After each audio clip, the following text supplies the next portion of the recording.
Hello everyone and welcome to CUT PG अड्डा 24/7। So BHU का अब जो सेकेंड फेज का अलॉटमेंट प्रोसेस था और उसकी पूरी स्टूडेंट एडमिशन प्रोसेस चल रही है, उसका लास्ट डेट है 30th जून।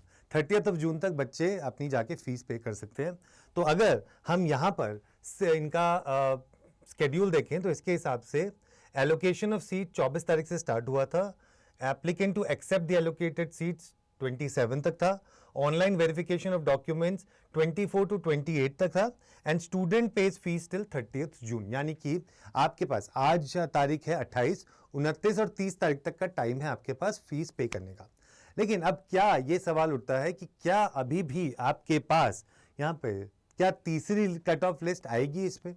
अगर आएगी तो उसका क्या कट ऑफ रहेगा, क्या चीज़ रहेगी? तो यही बताने के लिए आज आपके सामने मैं आया हूँ इस वीडियो को लेके। तो स्वागत करता हूँ आपका, मेरे सारे प्यारे साथियों का, जो लोग यहाँ पर हैं और जो लोग आशा कर रहे हैं कि उनका एडमिशन BHU जैसी यूनिवर्सिटी में हो जाए। तो अगर हम यहाँ पर चलते हैं और हम यहाँ पर लिस्ट देखते हैं, so this is the first cut off list. तो अगर हम यहाँ पर देखते हैं तो लॉ के लिए COQP 11 के थ्रू जहाँ पर एडमिशन होता है, उसमें कट ऑफ जो गई थी अनरिजर्व के लिए वो थी 211 और पेड फीस के लिए 208।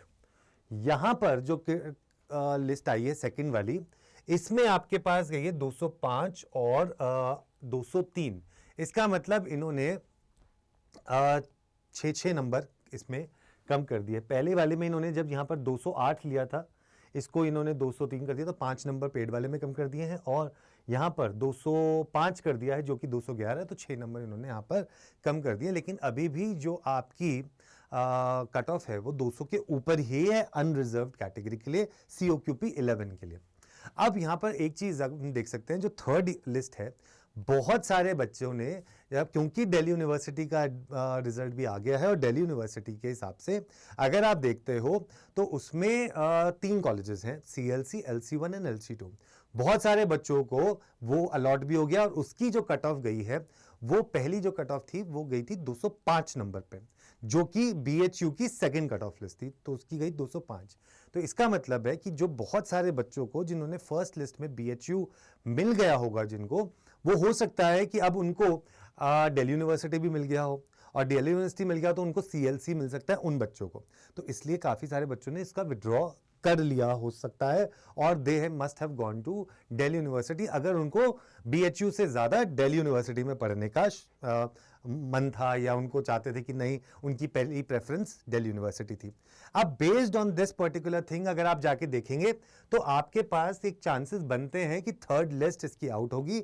और थर्ड लिस्ट अगर हम आउट करते हैं तो इसका मतलब COQP 11 के लिए जो अब कट ऑफ जा सकती है, दैट कैन बी बिटवीन 198, 99, 200 ऐसे नंबर तक पे जा सकते हैं। मुझे लगता है 198 विल बी दी नंबर जिस पे अब वो जा पाएगी, और 195 पेड कोर्सेज के लिए। तो वरना मतलब इतना अब डेविएशन यहाँ पर देख सकते हैं, क्योंकि यहाँ पर अब जो आई है अनरिजर्व के लिए 203 है, तो 203 में से अगर इन्होंने 5 नंबर कम भी कर दिए तो मुझे लगता है 6 नंबर के आसपास ये कम कर देंगे, तो विच विल बी 196, 197 के आसपास पेड के लिए होगी, और 200 के आसपास ये आई थिंक कर देंगे, या 199 शुड बी फॉर दिस, अगर इन्होंने ज़्यादा ड्रॉप नहीं लिया तो, राइट। क्योंकि अभी भी फर्स्ट राउंड का जो फी पेमेंट की डेट थी वो अभी ही गई है दिल्ली यूनिवर्सिटी की।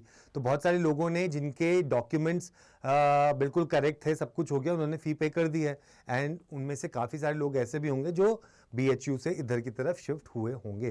तो इसलिए थर्ड लिस्ट आपका COQP 11 के लिए आ सकता है। वहीं अगर हम यहाँ पर MBA के लिए देखें, और यहाँ पर हम देखें MBA, एक सेकेंड रुकिएगा, MBA यहाँ पर दिख रहा है कहीं MBA आपको आता हुआ? MBA नहीं है, बिजनेस लिख के देखते हैं, उससे शायद आ जाएगा। बिजनेस से नहीं, उससे भी नहीं आ रहा है, यहाँ पे हमें वैसे ही ढूंढना पड़ेगा इसमें। अगर इसमें मास्टर्स ऑफ बिजनेस एडमिनिस्ट्रेशन है तो कहने का मतलब है कि यहाँ पर बहुत ज़्यादा COQP 11 के थ्रू लॉ के लिए तो बहुत चांसेस यहाँ पर आपके बन जाते हैं, ठीक है। ठीक है, ऐसे ही आपके पास मास्टर्स ऑफ, जो अगर और किसी ने भी भरा है यहाँ पे, तो भी आपके पास यहाँ पे चांसेस बन सकते हैं। ठीक है, तो ये आपके लिए यहाँ पर हो सकता है। उसके अलावा अगर आप मास्टर्स ऑफ एजुकेशन देख रहे हैं, मास्टर्स ऑफ एजुकेशन यहाँ पर कहीं था, ये रहा मास्टर्स ऑफ एजुकेशन।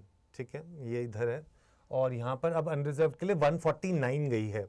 और मास्टर्स ऑफ एजुकेशन अगर हम यहाँ देख लें, क्योंकि इसके ऊपर भी काफ़ी सारे लोगों ने जब क्वेश्चन पूछा था, ये रहा मास्टर्स ऑफ एजुकेशन, अनरिजर्व्ड है 176, तो कट ऑफ काफ़ी नीचे चली गई है। खासकर यहाँ पर अगर आप देखें कॉलेज ऑफ विमेन के लिए, और यहाँ कॉलेज ऑफ विमेन के लिए यहाँ पर नहीं है, बैचलर्स है, मास्टर्स में कॉलेज ऑफ विमेन की तो ख़त्म ही हो गई है। सो नाउ मास्टर्स ऑफ उसमें कॉलेज ऑफ विमेन में तो है ही नहीं। डिपार्टमेंट ऑफ एजुकेशन की देखते हैं कि क्या कट ऑफ थी।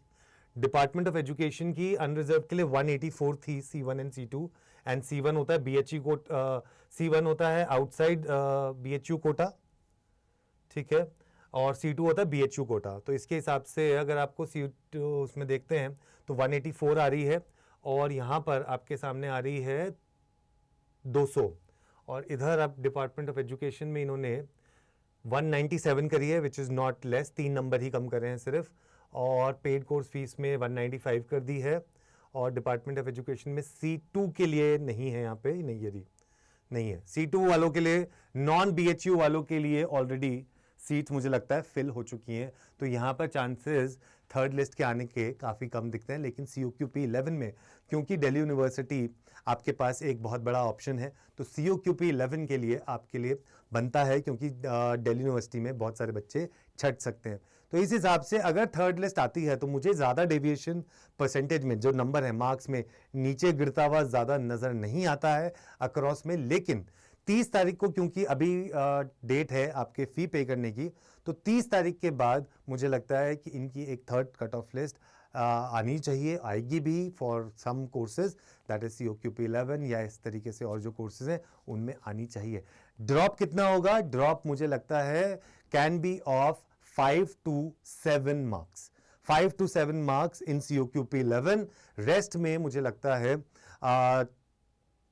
3 to 5 मार्क्स का अक्रॉस होना चाहिए। तो अब इसके बेसिस पे ये जो लिस्ट आपके सामने है जो सेकंड वाली, इसमें अगर आपका कोर्स है तो आप COQP 11 में 5 to 7 मार्क्स का ड्रॉप लेके देखिए कि आपके नंबर में वो बैठ रहा है या नहीं बैठ रहा है अक्रॉस।